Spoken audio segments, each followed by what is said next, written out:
Oi pessoal, eu sou o Pedro e esse é mais um vídeo do Estrelando.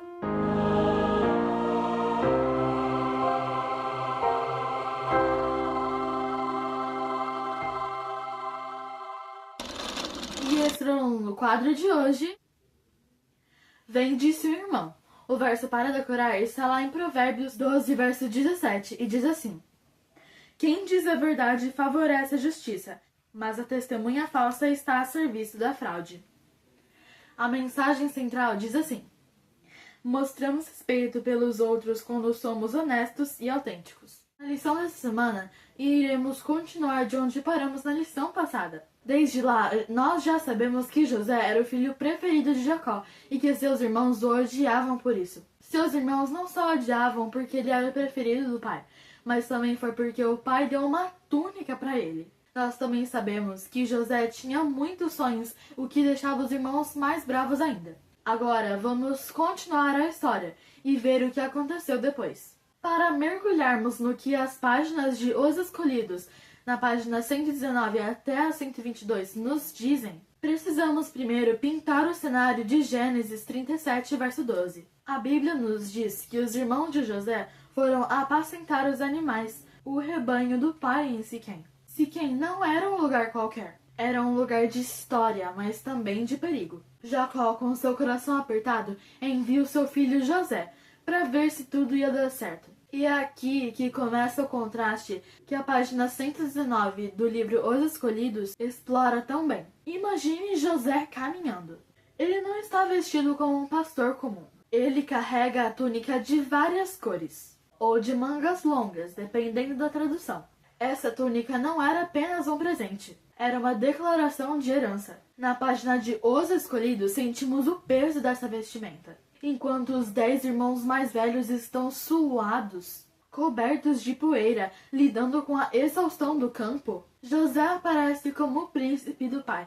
O texto bíblico em Gênesis 37, verso 18, diz que eles o viram de longe. Antes que José pudesse dizer oi, o veneno já tinha escorrido. O livro detalha esse olhar de longe. Não foi um ódio instantâneo, foi um ódio cultivado. A cada passo que José dava mais para perto dos irmãos, e o sol brilhando naquela túnica fazendo ela ficar super brilhante, era um insulto para os irmãos. Eles não viam o irmão, eles viam o favoritismo de Jacó caminhando em sua direção. O livro nos mostra que a inveja não vem do que o outro tem, mas do que nós achamos que merecemos, mas não recebemos. Eles sentiam que mereciam o amor de Jacó pelo esforço, mas José o tinha por graça. Agora nós chegamos a Gênesis 37, verso 20. O clímax da maldade humana. Vinde, pois, agora e matemo-lo, e lancemo-lo numa destas covas. E diremos, uma fera o comeu, e veremos o que será dos seus sonhos. Observem bem a última frase. Veremos que será dos seus sonhos. Eles não queriam apenas matar o homem, eles queriam assassinar o destino de José. Nas páginas 121 do livro Os Escolhidos, essa cena é descrita com uma crueza impressionante. O livro nos permite ouvir a discussão. Simeão e Levi, conhecidos pelo seu temperamento violento, lideram a investida. O livro descreve o círculo que se fecha em volta de José. Imagine a confusão do rosto do jovem. Ele chega com notícias do pai, talvez com comida, e é recebido com punhos cerrados. A conexão aqui é vital. Gênesis nos dá o diálogo, mas Os Escolhidos nos traz a atmosfera. A página 121 foca no conflito interno de Rúben. Ele era o primogênito. O texto diz que Rúben tentou livrar José das mãos dos irmãos. No livro vemos a hesitação de Rúben. Ele está entre a pressão do grupo e a responsabilidade de ser o mais velho. Ele sugere o poço. Não derramem sangue, ele diz. Na mente de Rúben, o poço era um esconderijo temporário para que ele pudesse tirar José de lá de dentro mais tarde. Mas para os outros, o poço era uma sentença de morte lenta. O livro ressalta que o pecado dividido é mais fácil de cometer porque a culpa é dividida. Ninguém o matou, eles pensariam. O poço o matou. Gênesis 37, 23 e 24 narra o momento mais violento. Eles tiram a túnica de José. No livro Os Escolhidos, na página 122, esse momento é descrito quase como uma profanação. Tirar a túnica de José e despojá-lo da sua dignidade. Sem aquela túnica, ele era só um rapaz vulnerável. A Bíblia diz assim: o poço estava vazio, não havia água nele. Isso daí pode parecer um detalhe irrelevante, mas é profundo. Se houvesse água, ele morreria afogado rapidamente. O poço seco significava uma agonia prolongada debaixo do sol do deserto. Nas páginas 121 e 122, Ellen White nos leva para dentro do poço com José. O cheiro de terra úmida, a escuridão, o pânico. José grita, mas os seus irmãos não respondem. E aqui está o detalhe mais assustador de Gênesis 37, verso 25. Depois, assentaram-se a comer pão. Enquanto José estava dentro do poço e sem misericórdia, um detalhe que um pouco mais tarde os irmãos confessariam em Gênesis 42. Eles estavam comendo. O livro Os Escolhidos exploram essa frieza. O som das risadas lá em cima, o barulho dos pratos, enquanto José estava na poeira. O livro conecta isso com a nossa própria vida. Quantas vezes ignoramos o sofrimento de alguém enquanto nós estamos ocupados satisfazendo todos os nossos apetites? A comida deles tinha aquele gosto de traição, mas o ódio era tão grande que eles nem perceberam. Então apareceram os ismaelitas. Judá, em Gênesis 37, verso 26, tem uma ideia que parece misericordiosa, mas é puramente comercial. Que proveito haverá em que matemos nosso irmão e escondamos o seu sangue? Vinde e vendamo-lo. O lucro substitui o assassinato.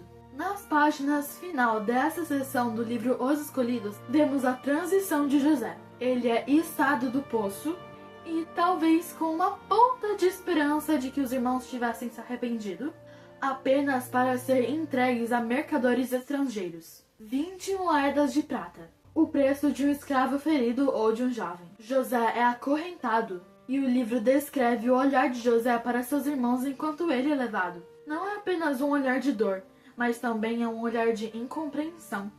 O texto de Gênesis 37, do 31 ao 35, encerra essa tragédia com uma mentira.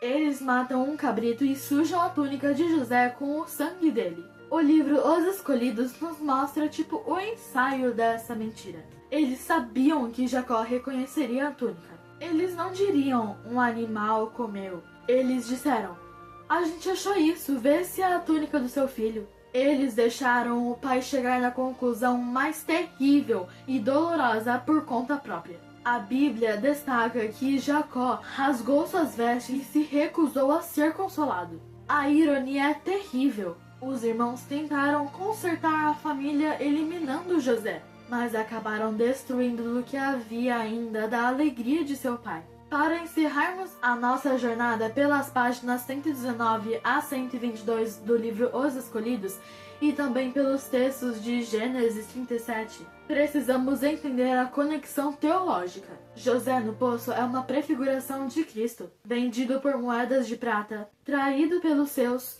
e a túnica tirada. O livro Os Escolhidos faz um trabalho magistral para humanizar essa dor para que possamos sentir o peso da redenção que viria depois. Gênesis 37 termina em luto, mas a narrativa que o livro nos apresenta nos prepara para o que Deus faz no escuro.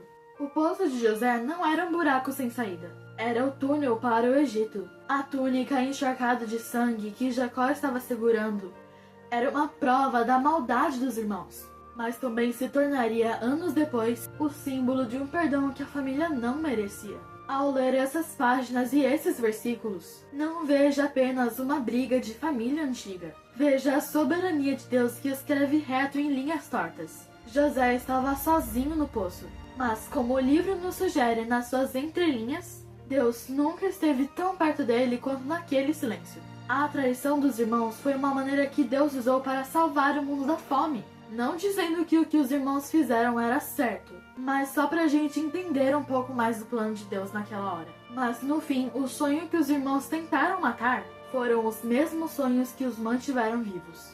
Que nós possamos entender que, muitas vezes, o poço em que nos encontramos algumas vezes não é o nosso destino final, mas o transporte necessário para o nosso propósito. Assim como José, que nós possamos manter a nossa integridade, mesmo quando formos despojados das nossas vestes de honra e injustiçado por aqueles que deveriam nos amar. Que nós possamos também ter o discernimento de Jacó para chorar nossas perdas, mas também a fé de que Deus está trabalhando em capítulos da nossa vida que nós ainda não conseguimos enxergar. Que a inveja dos irmãos de José nos sirva de alerta, que nós possamos vigiar o nosso coração, para que o brilho do outro não se torne a nossa escuridão, e que também nós nunca tentemos assassinar os sonhos de alguém, apenas porque ainda nós não compreendemos os nossos. E que nós possamos também descansar na certeza de que nenhuma cova é profunda demais para a mão de Deus. E que nenhum plano é capaz de anular um plano que Deus já decretou. Se você está hoje no fundo de um poço, cercado pelo silêncio, lembre-se, o Egito e o governo da sua vida estão logo ali na frente. E Deus continua sendo o autor da sua história. Lealdade para com Deus e fé no invisível foram a âncora de José. Nisso se encontrava o segredo de seu poder. Educação, página 38. Vamos orar? Querido Deus, obrigado porque nenhum poço é fundo demais para o Senhor nos alcançar. Conforta quem se sente sozinho hoje, traído ou esquecido também. Que nós possamos aprender a confiar que mesmo quando as coisas dão errado, o Senhor continua cuidando de tudo. Tira do nosso coração a inveja e nos ajuda a perdoar. Que a nossa esperança não esteja em coisas ou elogios, mas no teu amor que nunca falha. Em nome de Jesus, amém. Se você gostou desse vídeo, não esqueça de dar o seu like e se inscrever no canal e ativar o sininho das notificações para não perder nenhum vídeo. Também não se esqueça de compartilhar esse vídeo com os seus amigos, para que eles também possam ouvir da palavra de Deus. E também, se você gostou dessa lição e quer ouvir mais uma, não esqueça de voltar na próxima semana, que eu vou explicar mais uma para vocês. Se você tiver um pedido especial de oração, não esqueça de comentar aqui embaixo, que nós estaremos orando por vocês. E também não se esqueça de nos seguir lá no Instagram, @deixaiviraminhoficial. Tchau!